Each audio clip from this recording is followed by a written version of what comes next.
Deep in the heart of the Galactic Council's main archive building, ancient stone tablets gathered dust on forgotten shelves. Most of them contained old trade agreements and diplomatic records from civilizations that had died out long ago. But one set of tablets was different. These stones were older than any other record in the galaxy, carved by a race called the Precursors, who had vanished 50,000 years before.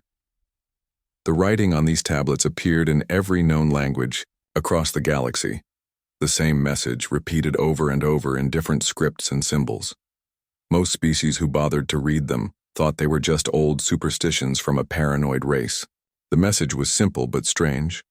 Under no circumstances shall any civilization attempt to capture, enslave, or ensnare the species known as humans. This is not a suggestion. This is survival. Nobody understood why such a warning existed. Humans were new to space travel. They had only joined the galactic community 50 years ago, and they seemed completely ordinary. They had no natural weapons like the Korthax with their poison claws. They were not as smart as the crystal-based Zephyrians who could calculate, faster than computers.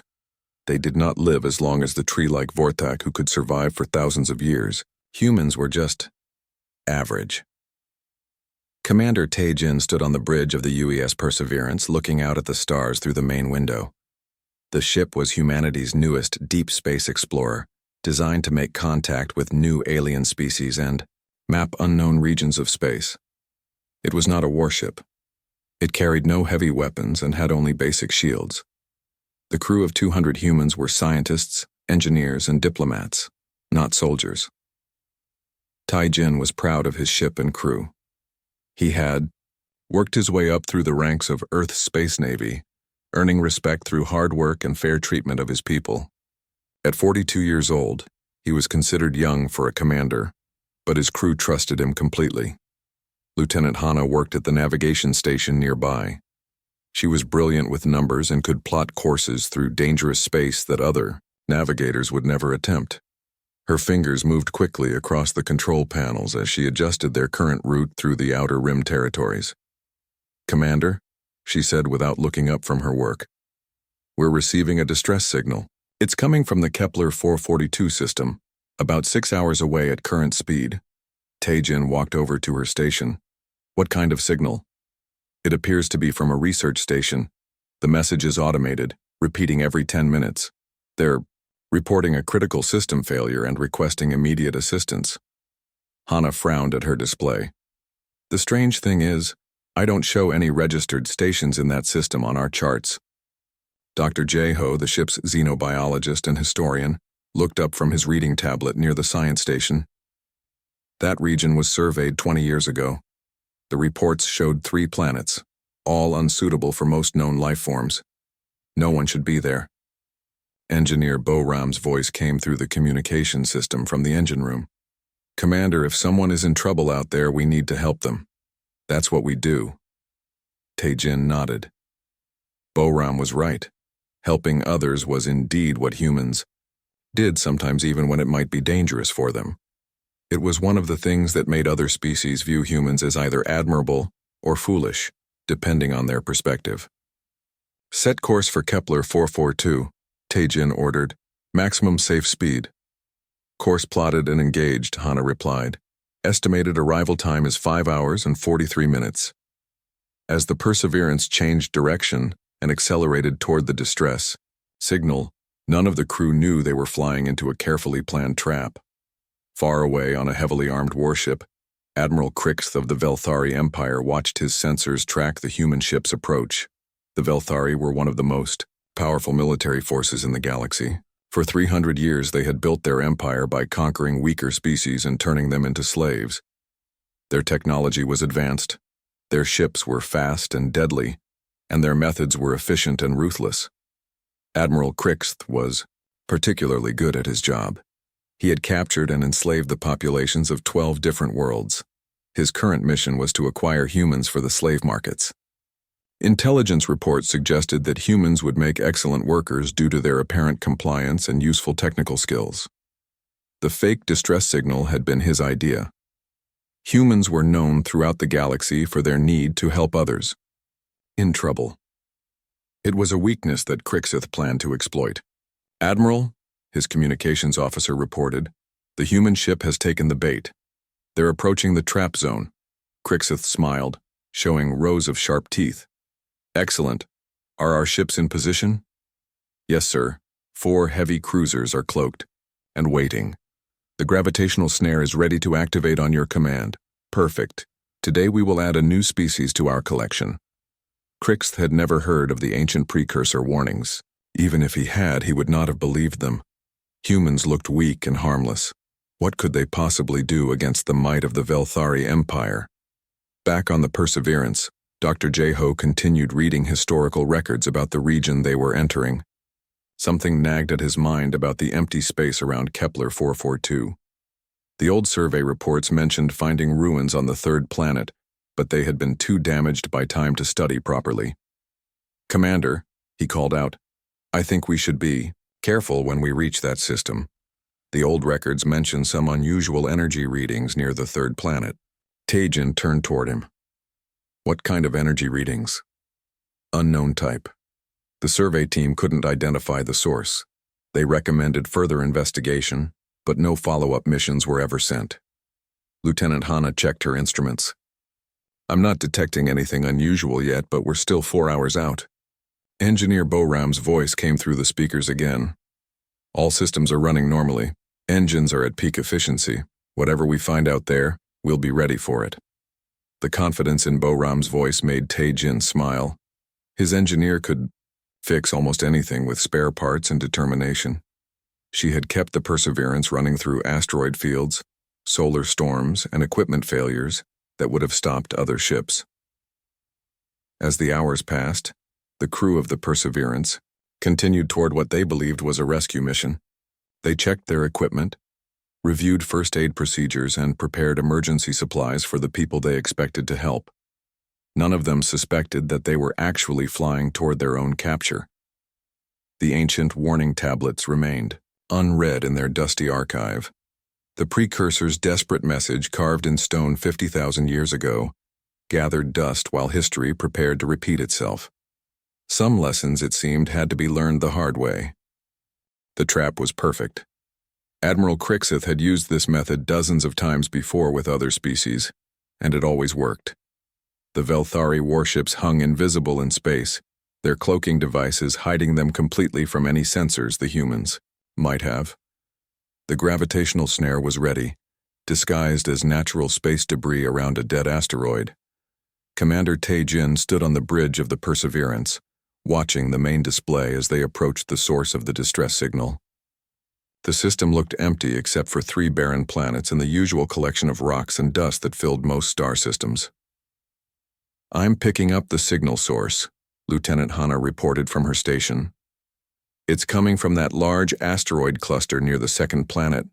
Wait," she frowned at her instruments. "Commander, I'm getting some strange readings." "What kind of readings?" Taejin moved closer to look at her display. "The gravitational field around those asteroids is wrong. It's too strong for the amount of mass. I can see." Hana's fingers flew over her controls, running more detailed scans. "Sir, I think we should stop and study this more carefully." Dr. J-Ho looked up from his science station. "She's right, Commander. The energy patterns don't match anything in our databases. This could be some kind of natural phenomenon we've never seen before." Engineer Boram's voice came through the communication system from the engine room. "I can give you full power to the sensors if you need it. But I'm also ready to get us out of here fast if something goes wrong." Taejin considered their options. The distress signal was definitely coming from the asteroid field, but his crew's concerns were valid. Something about this situation felt wrong, but people might be dying while he stood here being cautious. "Bring us to a safe distance from the asteroid field," he decided. "Full sensor sweep of the area before we go any closer." "Yes, sir," Hana replied, slowing their approach. "Activating all sensors now." That was when Admiral Crixth made his move. The gravitational snare activated without warning, creating a powerful field that grabbed the Perseverance and pulled it toward the asteroid cluster. At the same moment, 4 massive Velari warships dropped their cloaking devices and surrounded the human vessel. Alarms screamed throughout the Perseverance, as the ship was caught in forces far beyond its ability to resist. The gravitational field was so strong that even full engine power could not break them free.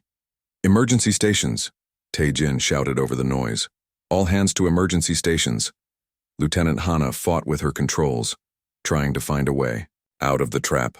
"I can't break us free, Commander. The gravitational field is too strong." A new voice filled the bridge as the Velari ships opened communication channels.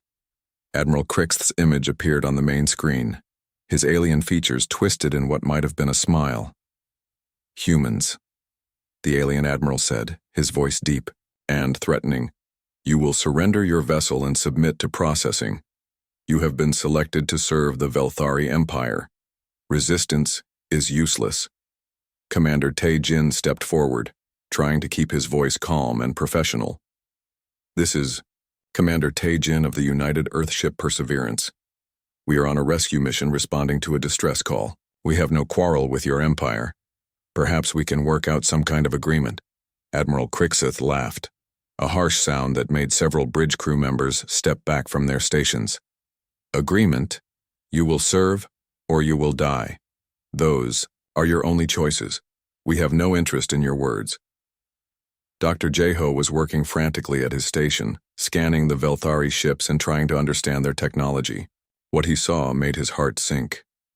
"Commander," he said quietly, "their weapons are far more advanced than ours.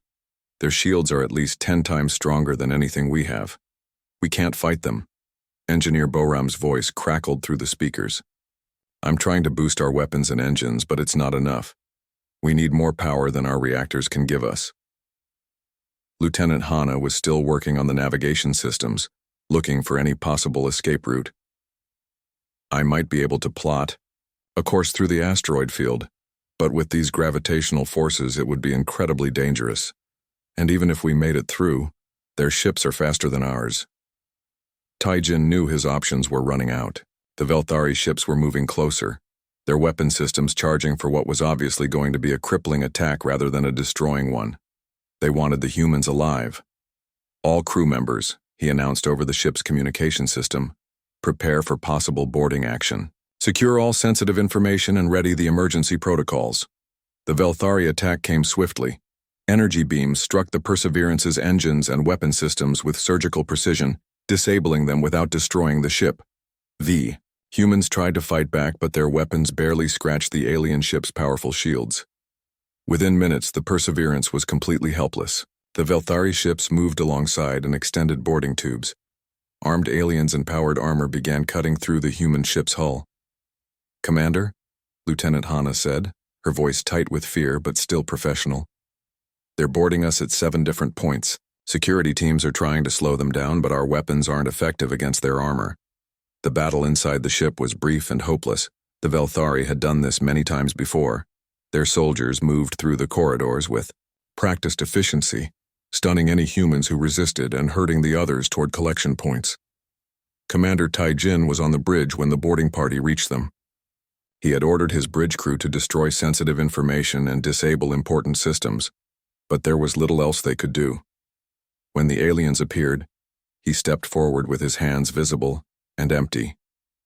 "I am the commander of this vessel," he said clearly. "Under galactic law, I am responsible for my crew's welfare." The Velari soldier in charge looked at him through its helmet's visor.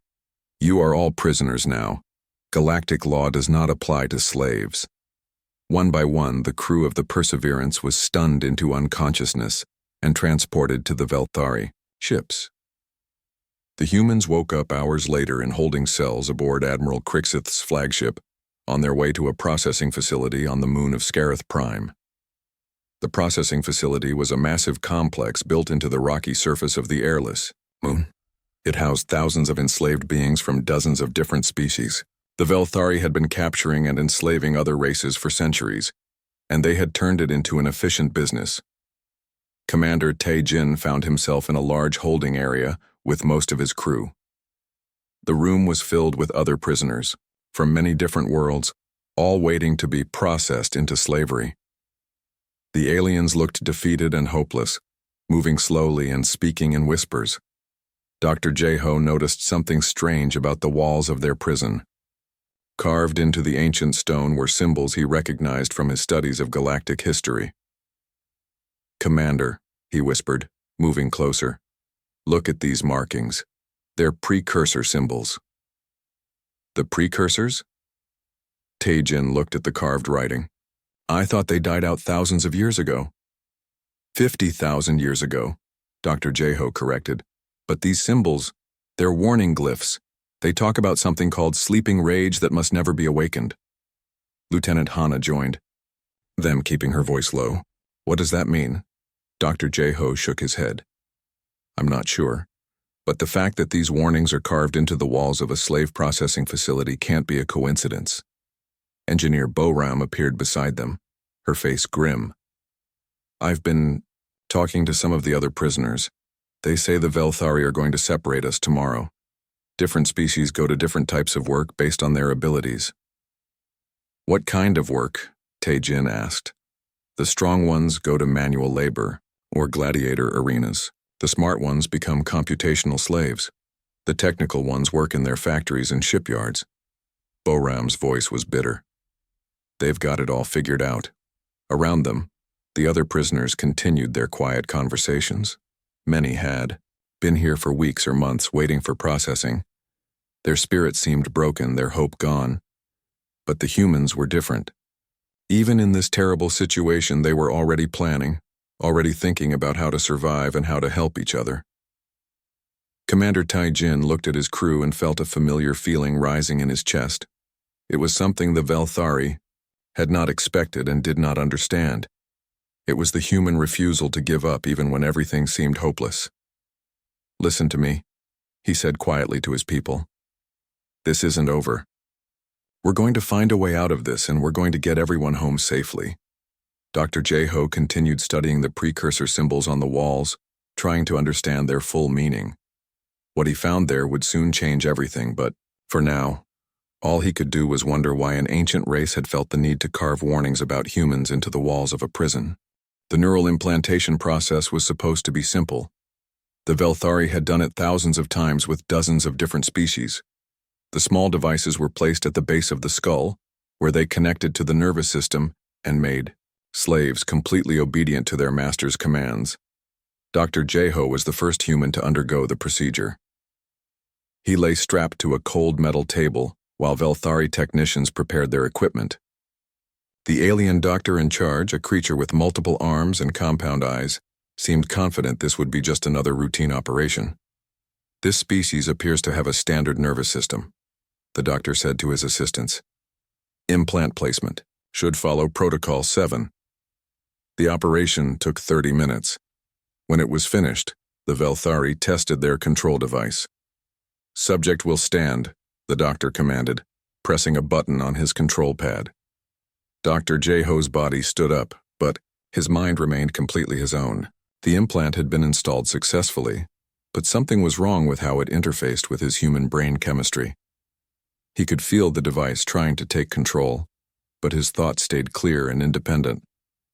The Velthari doctor frowned at his readings. "Strange. The implant shows full connectivity, but the control responses are weak. Run a diagnostic." Dr. Jeho realized he needed to act like the device was working, or they would try something more drastic. He made himself move slowly and spoke in a flat, emotionless voice. "I await your commands." The doctor seemed satisfied. "Good enough. Send this one to Research Division assignment." One by one, the rest of the human crew underwent the same procedure. Each time the implant installed correctly but failed to achieve full control.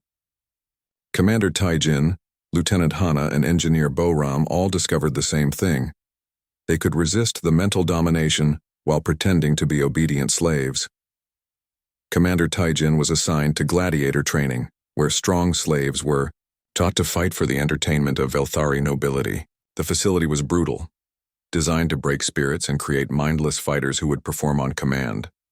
But Tae-Jin's military training served him well in ways his captors never expected.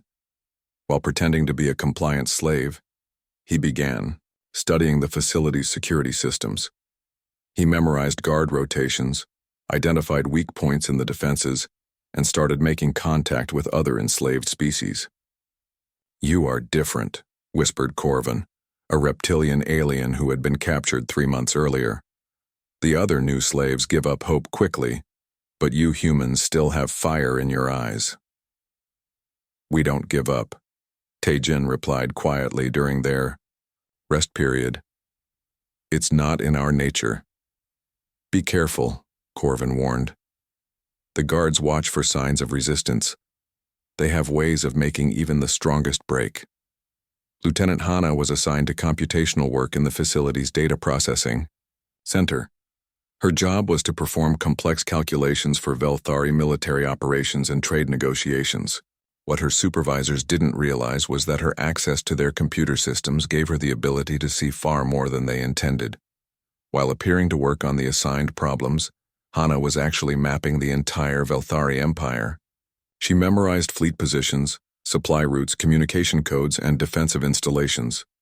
Her human mind, enhanced by years of navigation training, absorbed and cataloged information at a rate that amazed even her. "This human works efficiently," her Velari supervisor noted to a colleague. "Perhaps their species would be valuable in our administrative divisions. If only they knew what she was really doing." Hana had identified the locations of 17 major Velari military bases and their primary communication hub. She was also learning their language and customs, information that would be invaluable if an escape opportunity arose. Engineer Boram was placed in the industrial section, where she was supposed to maintain and repair the facility's machinery. This was perhaps the worst assignment the Velari could have given her, from their perspective. Boram had spent years learning to fix things with limited resources and improvised tools. Now she was using those same skills to sabotage Velari equipment in ways that appeared to be normal wear and tear or operator error. Conveyor systems developed mysterious timing problems that reduced productivity. Environmental controls began, experiencing random failures that made working conditions uncomfortable, but not dangerous enough to trigger immediate attention.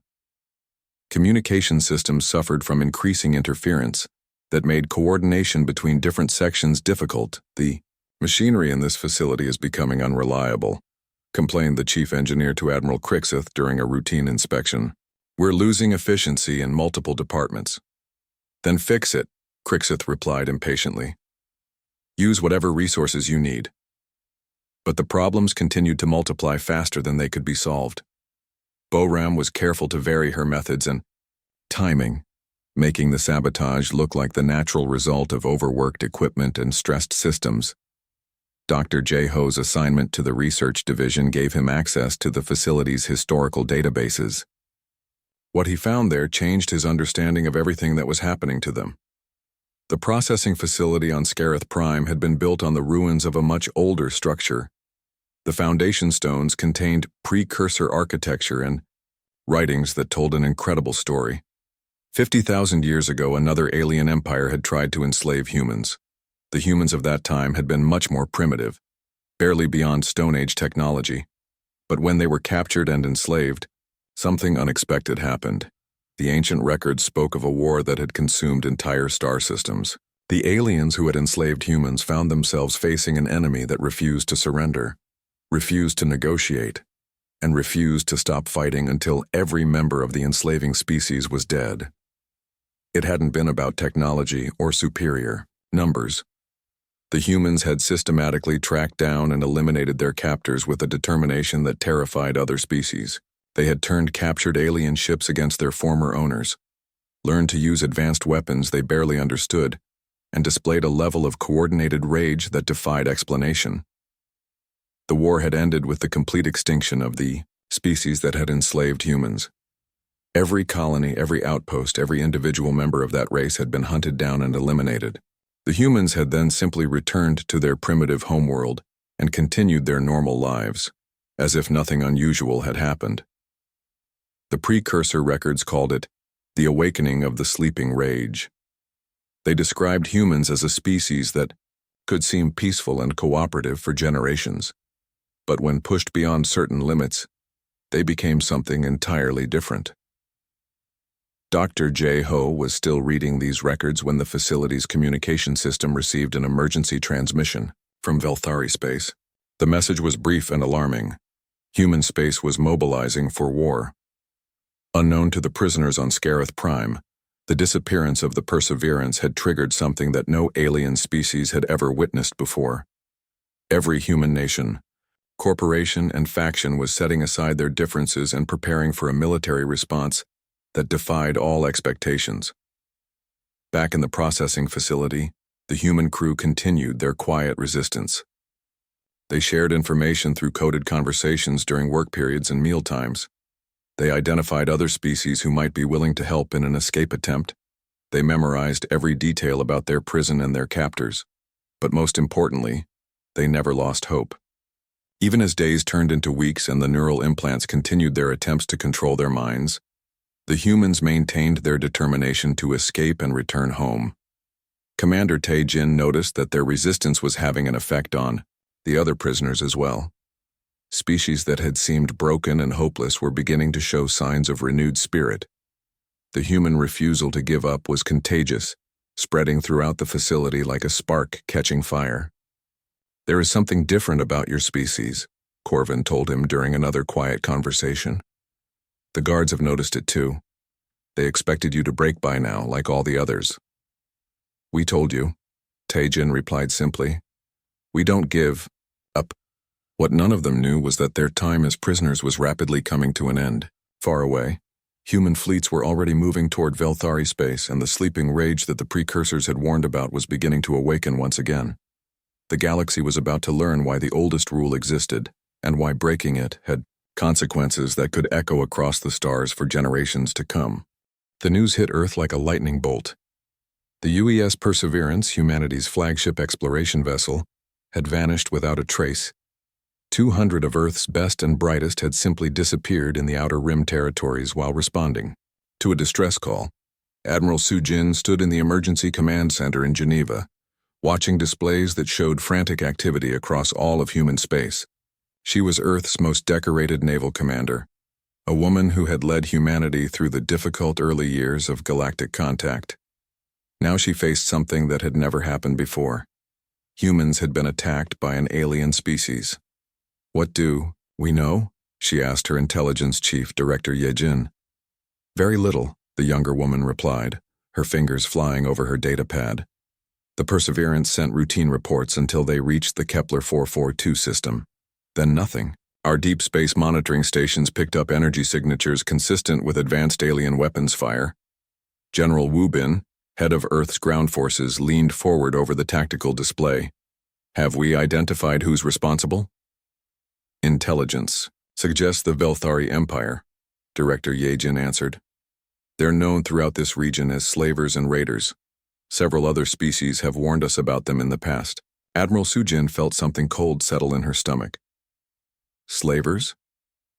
You're telling me they may have captured our people to use as slaves?" "It appears likely, Admiral." The room fell silent as the full implications sank in. Humans had been taken as slaves. The idea was so offensive, so completely unacceptable to human thinking that it took a moment for everyone to process it. Admiral Soo-jin was the first to speak. "Send a message to every human colony, every corporate fleet, and every independent ship in known space. Emergency protocols are now in effect. We are mobilizing for war." "Admiral," General Wu Bin said carefully, "we're talking about taking on an empire that spans dozens of star systems.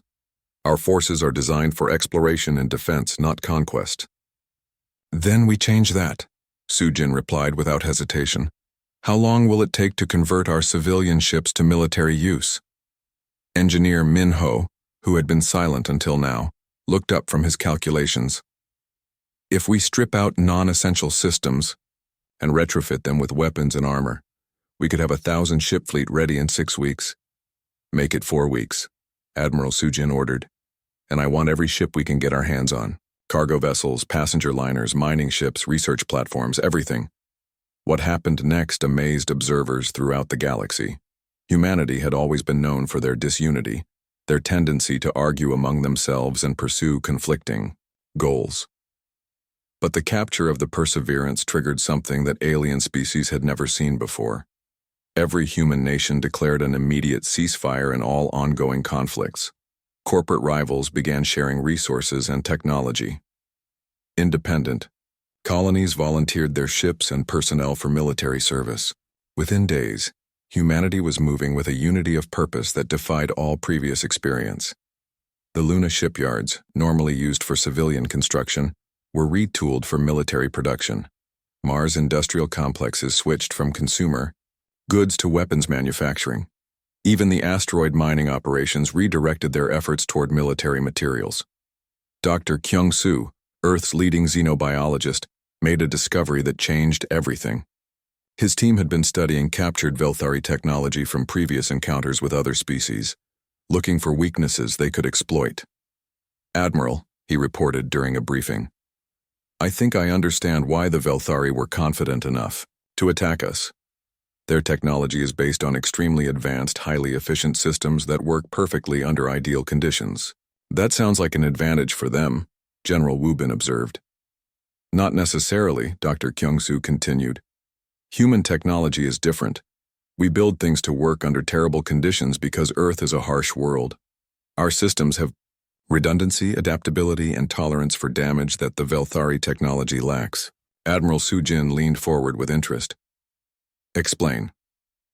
"Their computers are quantum-based and incredibly fast, but they're vulnerable to chaotic interference.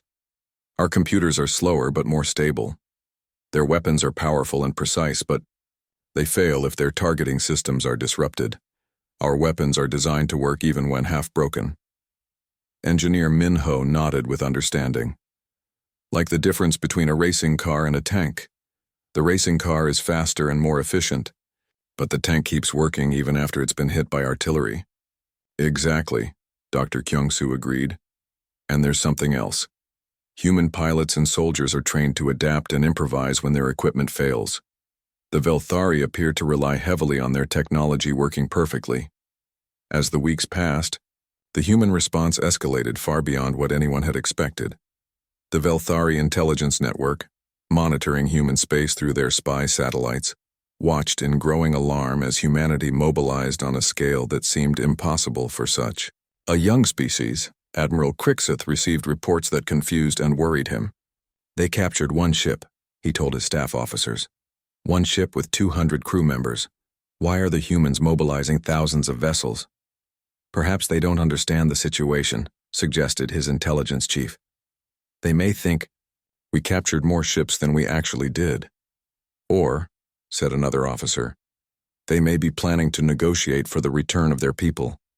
Some species prefer to make shows of force before diplomatic discussions." Admiral Crixith was not convinced. The reports from human space suggested something far more serious than diplomatic posturing. Human fleets were not just moving toward Velari territory. They were moving toward every known Velari installation across 3 sectors of space. "How could they know about our hidden bases?" he wondered aloud. "Our security is absolute." What Admiral Crixith didn't know was that human intelligence gathering was unlike anything the Velari had encountered before. Director Ye-jin's teams had spent years quietly monitoring galactic communications, trading information with other species, and building detailed maps of political and military structures throughout the region. When the Perseverance disappeared, those intelligence networks, activated with devastating efficiency, within days humanity knew more about Velari operations than most Velari officers did. "We've identified their primary fleet bases, supply depots, and communication centers," Director Ye-jin reported to Admiral Soo-jin. "We also know which systems contain slave processing facilities." "How many facilities?" 17 confirmed locations, with another dozen possible sites still being verified. Admiral Soo-jin studied the tactical displays showing Velari positions across known space. "We hit them all simultaneously. No warnings, no negotiations, no mercy." General Wubin looked uncomfortable. "Admiral, we're talking about attacking an established empire. This could trigger a wider galactic war." "General," Admiral Soo-jin said quietly, "they took our people as slaves. There will be no compromise on this issue." Back on Scarith Prime, the human prisoners had no idea that rescue was coming. They continued their quiet resistance, gathering information and preparing for any opportunity to escape. But the Velthari guards were beginning to notice that something was wrong. The human subjects are not responding normally to the neural implants, reported the facility's chief medical officer to the base commander. Their compliance levels are inconsistent. Are they malfunctioning? The commander asked. The implants are working correctly. It appears to be something unique about human brain chemistry. The devices can influence their behavior, but cannot achieve complete control. The base commander was annoyed, but not alarmed. Increase the guard presence around human prisoners. If we cannot control them electronically, we will control them through fear. What he didn't realize was that fear was not an effective tool against humans who had already decided that death was preferable to slavery. The increased guard presence only made the human prisoners more determined to escape and more careful in their planning. Commander Tai Jin, still pretending to be an obedient gladiator trainee, had successfully made contact with resistance movements among several other enslaved species. Lieutenant Hana had mapped the facility's computer networks and identified key systems that could be sabotaged. Engineer Boram had weakened critical infrastructure throughout the base. Dr. J. Ho had discovered the historical records that explained why ancient species had warned against enslaving humans. They were ready for action. All they needed was an opportunity. Unknown to them, that opportunity was approaching faster than any of them could have imagined. Admiral Su Jin's fleet was only days away, and the galaxy was about to learn why the precursors had carved their warning into stone 50,000 years ago. The human fleet dropped out of faster-than-light travel at the edge of the Scarith system, with a silence that was somehow more terrifying than any battle cry. Admiral Su Jin stood on the bridge of her flagship, looking at displays that showed over 1,000 human vessels arranged in perfect formation around the moon, where their people were being held prisoner. "Open a communication channel to the Velthari base," she ordered. Her communications officer nodded. "Channel open, Admiral." Admiral Su Jin's message was broadcast on all frequencies, ensuring that every Velthari facility in the system would receive it clearly. Her voice was calm and professional, which somehow made her words even more frightening. "This is Admiral Su Jin of the United Earth Fleet. You broke the oldest rule in the galaxy. You will face the consequences." That was the only warning the Velthari received before the attack began. The battle was unlike anything the Velthari had ever experienced. They had expected the humans to follow standard military doctrine, demand negotiations, threaten economic sanctions, perhaps engage in limited skirmishes to demonstrate strength. Instead, the human fleet attacked with a fury that defied all understanding of civilized warfare. Human ships that should have been destroyed by superior firepower refused to stop fighting. Vessels with their hulls cracked and systems failing continued to press their attacks. Individual human pilots performed maneuvers that no rational being would attempt, turning damaged ships into guided missiles aimed at Velthari installations. Admiral Crix watched from his command ship as his carefully planned defenses crumbled. "How are they doing this?" he demanded of his tactical officer. "Our weapons are more powerful, our shields are stronger, our technology is superior in every way." "I don't understand it either, Admiral," the officer replied, his voice shaking. "Their ships should have been destroyed in the first minutes of combat, but they keep fighting even after sustaining damage that should be fatal." What Admiral Crix didn't understand was that human military doctrine was built around the assumption that equipment would fail under stress. Human ships had backup systems for their backup systems. Human crews were trained to keep fighting, even when their primary weapons were destroyed and their life support was failing. More importantly, every human in the fleet was fighting not just for victory, but for the rescue of their captured people. The idea of fellow humans being held as slaves triggered something deep in the human psyche that turned ordinary people into unstoppable forces of determination. On the surface of Scarith Prime, the prisoners felt the base shake as explosions echoed through the facility. Commander Taejin looked up from his gladiator training as alarms began screaming throughout the complex. "What's happening?" asked Corvin, the reptilian alien who had befriended the humans. Dr. Jeho, who had been studying the facility's communication systems, provided the answer. "Those are military-grade explosions. Someone is attacking the base." Lieutenant Hana felt her heart race with hope. It has to be Earth forces. They came for us. Engineer Boram was already moving toward the equipment she had been sabotaging for weeks. If they're here, we need to help them. I can shut down the base's power systems and open the prison sections. The Velari guards were in chaos. Half of them were trying to maintain control of the prisoners, while the other half were rushing to defensive positions. In the confusion, the human crew saw their opportunity. Commander Tai Jin had spent weeks identifying the most vulnerable points in the facility's security. Now he put that knowledge to use. Boram, get to the power systems. Hana, can you access the communications? Are, already on it, Hana replied, moving toward a computer terminal. I know their access codes. The facility's power went out just as the first human Marines breached the outer defenses. Emergency lighting cast eerie shadows as Sergeant Dong Ju led his assault team through corridors that Boram's Sabotage had mapped for them weeks in advance. The human Marines moved through the facility with a precision that amazed the other prisoners. They seemed to know exactly where to go and which systems to target. What the aliens didn't realize was that the human crew had been sending coded information to the approaching fleet for days, using the facility's own communication systems. Prisoner, Section 7 is secure, Sergeant Dongju reported over his radio. We've found Commander Taejin and his crew. Understood, came Admiral Sujin's voice through the communication system. Get our people out of there and secure any other prisoners who want to leave. But the rescue of the human crew was only the beginning. As field medic Jiwoo began treating injuries among the freed prisoners, she discovered something that changed the entire nature of the mission. Admiral, she reported, there are thousands of enslaved beings here from dozens of different species. The Velari have been running a massive slaving operation. Admiral Sujin's voice carried clearly through the communication system to every human in the facility. Then we free them all. No one gets left behind. What happened next became legend throughout the galaxy. The humans didn't just rescue their own people and leave. They systematically freed every enslaved being in the facility, provided them with medical care and supplies, and helped them establish contact with their home worlds.